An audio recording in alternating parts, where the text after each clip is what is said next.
Selamat pagi, Assalamualaikum warahmatullahi wabarakatuh. Bertemu lagi dengan pelajaran IPS yang mengasihkan. Pada kesempatan hari ini kita akan bahas kelanjutan dari tema kemarin tentang mobilitas sosial. Pada kesempatan hari ini kita akan membahas dua hal penting. Yang pertama, faktor-faktor pendorong dan penghambat mobilitas sosial. Kemudian yang kedua, saluran-saluran mobilitas sosial. Sebelum kita belajar lebih jauh, mari kita berdoa terlebih dahulu.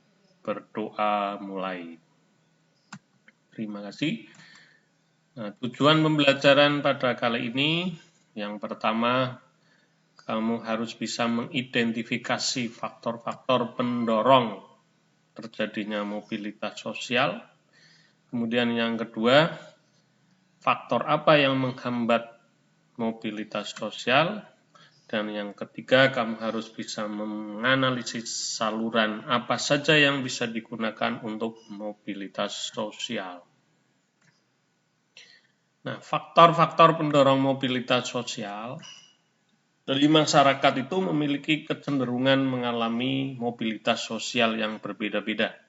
Ada yang melakukannya dengan cepat, mudah, tetapi ada sebagian masyarakat yang sulit melakukan mobilitas sosial.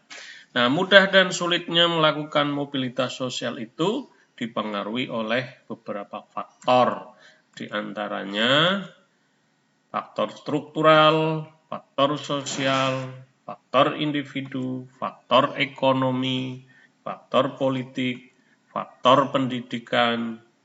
Nah, hal-hal inilah yang akan mempengaruhi lambat atau cepatnya seseorang melakukan mobilitas sosial. Nah, berikutnya kita lihat faktor struktural. Faktor struktural itu apa?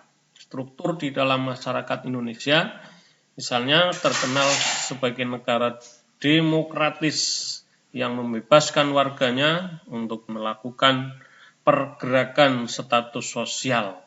Sebagai contoh, kamu lihat presiden-presiden di Indonesia ini contoh mobilitas sosial sebagai dampak dari faktor struktur masyarakat. Jadi orang tanpa faktor keturunan pun bisa menjadi presiden. Nah, tapi kalau struktur masyarakatnya seperti ini, misalnya terbagi-bagi seperti ini, maka akan susah untuk melakukan mobilitas sosial. Nah, yang kedua faktor individu. Jadi setiap individu itu memiliki perbedaan kecepatan atau lambatnya melakukan mobilitas sosial. Nah, hal ini dipengaruhi oleh misalnya sikap, pengetahuan, dan keterampilan yang dimiliki individu. Nah, semakin banyak pengetahuan, sikapnya bagus, punya banyak keterampilan, maka akan mudah untuk melakukan mobilitas sosial vertikal. Nah, dari faktor sosial, bahwa setiap manusia itu ketika lahir sudah memiliki status sosial, tetapi manusia itu dapat melakukan perubahan status dengan melakukan mobilitas sosial, tidak seperti pada saat dilahirkan. Yang kedua ada faktor politik.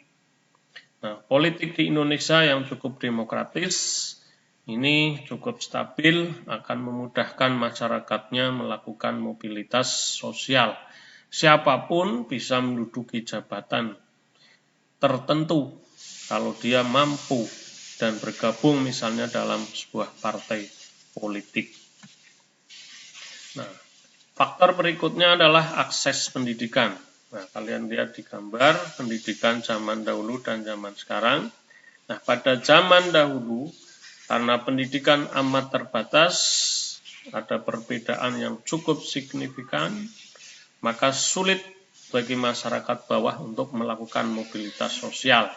Nah, pendidikan sekarang sudah menjamin setiap warga negara bebas untuk mengakses pendidikan. Nah, dan pendidikan yang bagus ini akan menjadi pendorong terjadinya mobilitas sosial vertikal. Nah, berikutnya faktor penghambat mobilitas sosial. Yang pertama misalnya kemiskinan. Nah, kemiskinan ini akan menyebabkan masyarakat sulit untuk berpindah atau melakukan mobilitas sosial vertikal. Ya, hal ini akan bisa diatasi dengan melakukan atau mengakses pendidikan.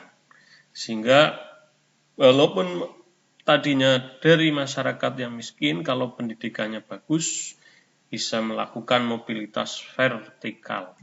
Kemudian yang kedua adanya diskriminasi atau membedakan perlakuan berdasarkan suku, ras, agama, golongan.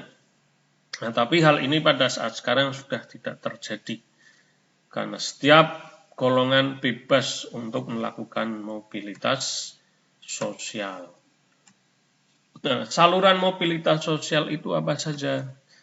Bisa lewat pendidikan, bisa melalui organisasi politik, bisa melalui organisasi ekonomi, bisa melalui organisasi profesi.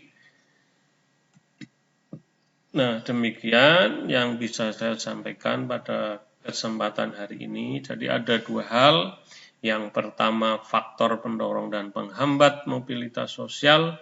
Kemudian yang kedua adalah saluran apa yang dipakai, yang bisa dipakai oleh seseorang untuk melakukan mobilitas sosial, terutama yang vertikal.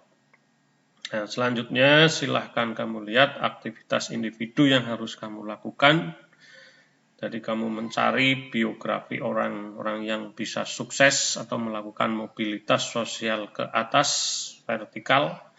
Bisa kamu cari di perpustakaan atau cari di internet. Silahkan browsing ya, dan catat biografi tersebut di dalam buku catatan kalian. Terima kasih atas perhatiannya. Assalamualaikum warahmatullahi wabarakatuh.